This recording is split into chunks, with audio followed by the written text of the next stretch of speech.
Non, dites à iShowSpeed qu'en principe, le nom Côte d'Ivoire ne se traduit pas, dans aucune langue.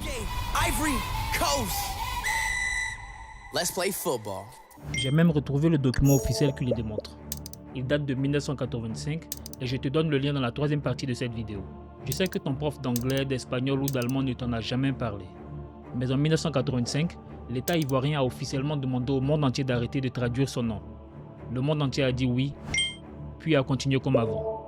Je t'explique tout ça en 7 points. Générique. Côte d'Histoire. Pour l'histoire de la Côte d'Ivoire en particulier et de l'Afrique en général, tu es à la bonne adresse.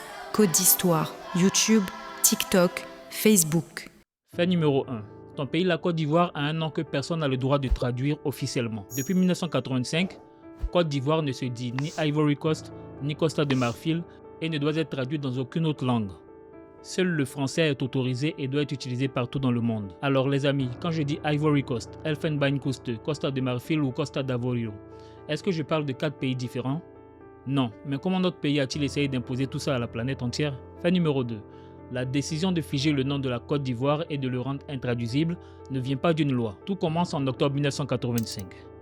A lieu le 8e congrès du Parti démocratique de Côte d'Ivoire, PDCI, qui se tient à Abidjan les 9 et 12. De ce congrès sort une décision. Côte d'Ivoire n'est plus un thème géographique. On le définit comme un nom propre. Or, par définition, un nom propre, ça ne se traduit pas. Fait numéro 3.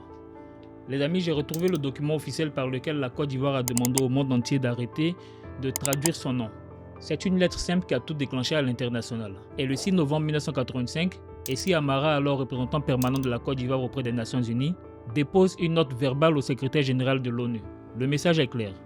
Cessez de traduire notre nom dans vos langues. Partout, dans tout le document, ce sera Côte d'Ivoire, en français et rien d'autre. Et ce document existe. Il est même archivé sous la cote A40860. Chose paradoxale, sur le site de l'ONU, il existe en 4 versions, anglais, russe, arabe, chinois, mais pas en français. Le lien de téléchargement, comme je te l'avais promis, est celui-là. Fait numéro 4. En 1985, la Côte d'Ivoire a décidé que son nom ne doit pas être traduit dans une langue autre que le français et le pays a même exigé son nom sur les plaques de l'ONU. La note va même plus loin. En attendant la pleine application, fixée au 1er janvier 1986, la Côte d'Ivoire demande qu'à côté de chaque traduction figure systématiquement le nom français, y compris sur les plaques nominatives des salles de réunion de l'ONU. Fait numéro 5. Est-ce que tu savais que dans le nom Côte d'Ivoire, il y a un trait d'union fantôme? Autrement dit, pourquoi le nom Côte d'Ivoire s'écrit sans trait d'union? Au cas où tu l'ignorais, la typographie de la langue française, normalement, impose le tiret pour les noms de pays composés. Je peux citer à titre d'exemple Guinée-Bissau ou encore Côte d'Armor. Logiquement, selon cette règle, il faudrait donc écrire Côte d'Ivoire avec un tiret. Les correcteurs français classent d'ailleurs le pays parmi leurs exceptions. Mais attention, ce n'est pas Abidjan qui a décrété une entorse à la règle française. La graphie sans tiret, telle que nous l'avons actuellement, est tout simplement la forme nationale du nom, telle qu'employée par l'État ivoirien dans ses documents officiels. Donc, si exception il y a, elle n'existe que du point de vue de la France. Du côté ivoirien, c'est juste le nom du pays qui s'écrit comme il doit l'être. Fait numéro 6. Le nom de la Côte d'Ivoire est verrouillé dans une norme technique mondiale et presque personne ne le sait. C'est la norme ISO 3166, celle qui code justement tous les pays de la planète et enregistre Côte d'Ivoire avec les codes CI, CIV ou encore 384. Et là où ça devient fort, c'est que le nom anglais y est identique au nom français. Résultat, dans chaque passeport ou encore dans chaque base de données ou chaque système informatique du monde, le nom Côte d'Ivoire est figé en français. Fait numéro 7. Personne n'a le droit de traduire le nom de la Côte d'Ivoire, mais ce qui est le plus contre-intuitif, c'est que malgré tous les efforts déployés par notre pays auprès de l'ONU, la décision a en partie échoué. La plupart des institutions obéissent, mais dans la presse, je cite entre autres la presse anglaise, on écrit toujours Ivory Coast, l'espagnol Costa de Marfil, l'allemande Elfenbeinküste. Les guides de style journalistique recommandent même, souvent, de garder le nom traduit.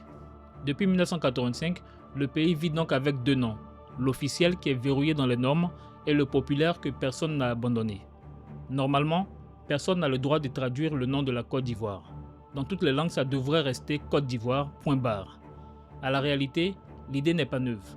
Costa Rica par exemple en français, on ne le traduit pas Côte riche. Sierra Leone reste Sierra Leone. Un nom souverain s'impose tel quel. La Côte d'Ivoire réclame le même statut. C'est un acte de souveraineté symbolique, c'est-à-dire décider soi-même de comment le monde vous nomme.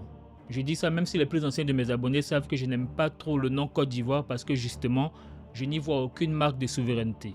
Mais ça, c'est un sujet que je vais vous soumettre dans une autre vidéo pour que nous en débattions. 40 ans après la démarche de notre pays auprès de l'ONU, qu'est-ce qui a réellement changé? Dans les enceintes officielles, beaucoup. L'ONU, l'Union africaine, la diplomatie, la FIFA respectent la consigne. La presse, les manuels, les conversations quotidiennes hors de la francophonie n'ont jamais suivi. Et le comble, c'est que les Ivoiriens eux-mêmes, et même des profs d'anglais ivoiriens, peut-être par ignorance, continuent de traduire.